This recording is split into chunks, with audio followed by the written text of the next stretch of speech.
बिस्मिल्लाहिर्रहमानिर्रहीम। अस्सलाम वालेकुम। डॉक्टर मुनव्वर हुसैन आपके पेश खिदमत है। आज बात कर लेते हैं प्रेसिडेंट प्यूटन क्यों कर दोबारा इलेक्ट हुए रशिया के अंदर, उनकी मकबूलियत की वजह क्या है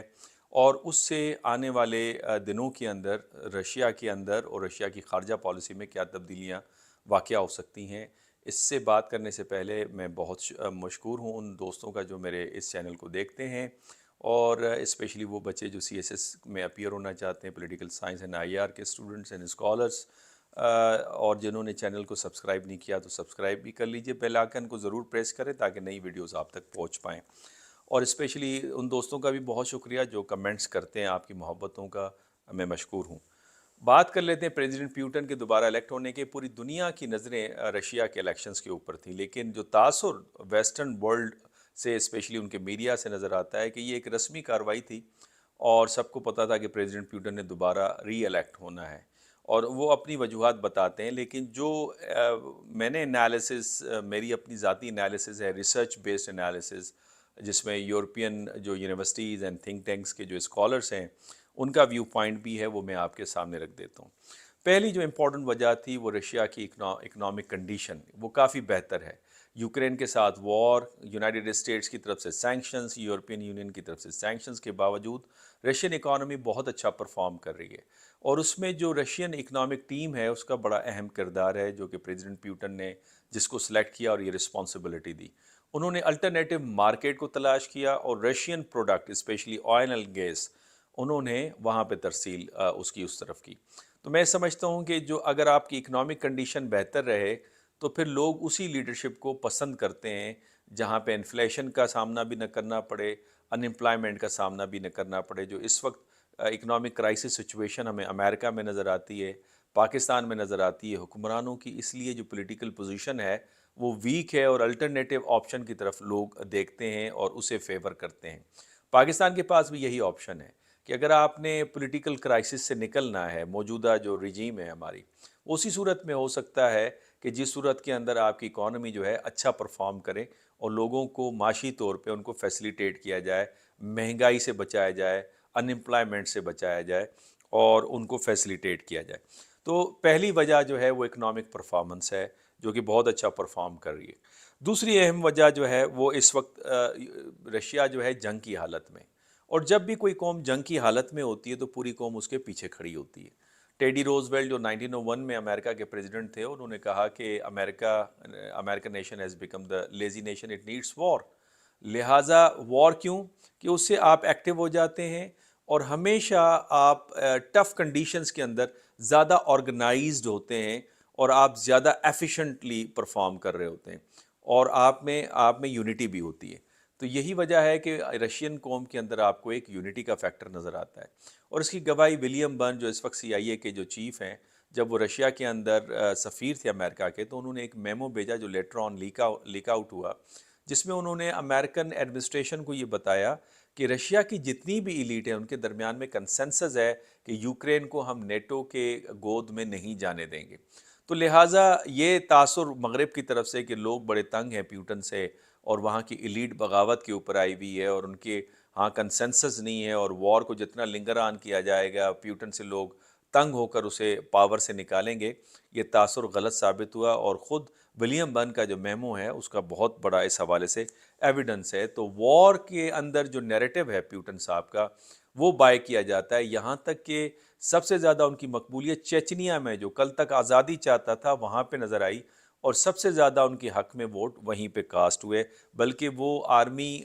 जो इस वक्त लड़ रही है यूक्रेन के अंदर, उसके अंदर भी उनकी बड़ी इंपॉर्टेंट कंट्रीब्यूशन है। तीसरा अहम जो वजह है वो बैनुल अक़वामी निज़ाम के अंदर तब्दीली है और उसमें रूस की एक कलीदी हैसियत है, एक सेंटर ऑफ पावर, एक पोल की हैसियत रखता है रूस, specially in the field of military, in the field of defence, जिसमें हम देखते हैं कि बहुत सारे जो अमरीकी इत्तेहादी ममालिक हैं उनसे भी उनके ताल्लुकात काफ़ी इस्तवार हुए हैं। मिसाल के तौर पे प्रेसिडेंट प्यूटन का जो दौरा था इस साल के शुरुआत में यूएई और सऊदी अरब, जिस तरह का वहाँ पे उनको रिसेप्शन मिली, वो इस बात की गवाही देती है। फिर जो एससीओ के अंदर जो उनकी एक्टिविज़म है, ब्रिक्स के अंदर जो उनकी एक्टिविज़म है, वो भी एक इम्पॉर्टेंट आपका इंडिकेशन है जिसमें वो बदलते हुए निज़ाम में रशिया का एक अहम किरदार है। پھر جب سے رشیا پہ سینکشنز لگے تو یہ رشیا ہی تھا جو الٹرنیٹو کرنسی میں ٹریڈ کے حوالے سے تک و دو کر رہا تھا، اور کسی حد تک وہ کامیاب بھی ہوا ہے۔ جہاں اس کی ٹریڈ انڈیا کے ساتھ ہے یا ایران کے ساتھ ہے یا چائنا کے ساتھ ہے، وہ کوئی ڈالرز کے اندر نہیں ہے۔ یہاں تک کہ جو پاکستان جیسے ممالک کو بھی جو آئل اینڈ گیس کی جو ترسیل ہے یا دوسری ایٹمز ہیں، وہ بھی میرے خیال میں ڈالرز کے اندر وہ کرنے کو اس حوالے سے تیار نہیں ہے۔ تو ایک اہم کردار ہے روس کا، اور اسپیشلی غزہ اسرائیل وار کے اوپر جو ان کا موقف نظر آتا ہے، ایران کی جو سپورٹ نظر آتی ہے، سیریا کے اندر جو انہوں نے ایئر شیلڈ دی ہوئی ہے اور ایک پروٹیکشن دی ہوئی ہے، تو یہ وہ ساری چیزیں ہیں جس سے رشیا اور پریزیڈنٹ پیوٹن کا جو اسٹیچر ہے وہ بڑھتے ہوئے نظر آتا ہے۔ انفیکٹ لوگ اس سے رشیا کے اندر بھی واقف ہوں گے۔ چوتھا امپورٹنٹ جو ریزن تھا، روس کے اندر کوئی خاص طاقتور کوئی افیکٹو جو امیدوار ہے وہ ہمیں نظر نہیں آتا جو کہ پریزیڈنٹ پیوٹن کے اسٹریچر کا ہو یا اس سے بڑھ کر ہو، اور اس کی ویسٹرن ورلڈ تو یہ سمجھتی ہے کہ اس کی ایک وجہ یہ ہے کہ جو مخالفین ہیں ان کو دبا دیا جاتا ہے۔ اس طرح تو ہمیں بنگلہ دیش میں بھی نظر آتا ہے پریزیڈنٹ ٹرمپ کے اوپر، جس طرح کے کیسز بنے امریکہ میں وہ بھی نظر آتے ہیں، پاکستان کے اندر بھی یہ ہوتا رہا ہے۔ تو یہ ہوتا ہے جو ایک پارٹی پاور میں ہوتی ہے وہ نیکسٹ پارٹی کو پاور میں نہیں آنے دیتی، اور ایک قسم کی پاور کمپٹیشن ہمیں نظر آتی ہے۔ پانچواں جو ہے کوئی متبادل افیکٹو بیانیہ بھی نظر نہیں آتا اپوزیشن کی طرف سے، جو کہ جس کا ہونا انتہائی ضروری ہے، اور یہی وجہ ہے کہ پریزیڈنٹ پیوٹن کا جو بیانیہ ہے یوکرین وار، رشیا کو امپاور کرنے کا، پراسپیرٹی کا، اور اس کا جو کردار ہے انٹرنیشنل پالیٹکس میں، وہ رشینز بائے کرتے ہیں۔ جب بھی جو پریس کانفرنس یا اسٹیٹمنٹ ہوتی ہے تو اگر آپ لوگوں کے چہروں، ان کے تاثرات کو دیکھیں، ان کے میڈیا کو دیکھیں، تو اس سے لگتا ہے کہ وہ لوگ پریزیڈنٹ پیوٹن کا جو بیانیہ ہے اسے بائے کرتے ہیں۔ اور چھٹا جو ہے مخالفین کے اوپر جبر، جو کہ بات ویسٹرن میڈیا کرتا ہے کہ جبر کے ذریعے سے پریزیڈنٹ پیوٹن نے زبردستی جو ہے اپنے اقتدار کو طول پکڑا ہوا ہے۔ پاکستان کے لیے اس میں سبق یہ ہے کہ اگر جو موجودہ حکومت ہے وہ چاہتی ہے کہ لوگوں کے اندر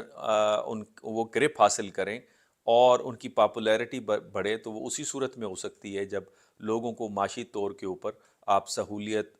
سہولیات مہیا کریں، اور جو انفلیشن ہے، جو ان امپلائمنٹ ہے، اس کو آپ کنٹرول کریں، اور جو یوٹیلیٹی بلز ہیں ان کو نہ بڑھنے دیں، اور وہاں پہ لوگوں کو سبسڈی دیں۔ اسی صورت میں لوگ جو ہے وہ آپ کی طرف دیکھیں گے اور الٹرنیٹو بیانی کی طرف نہیں دیکھیں گے۔ جب تک آپ معاشی طور پہ کامیاب نہیں ہوتے تب تک لوگ آپ کی طرف نہیں دیکھیں گے۔ اگلے ویلاگ کے اندر میں بتاؤں گا کہ پریزیڈنٹ پیوٹن کے پاور میں آنے کے بعد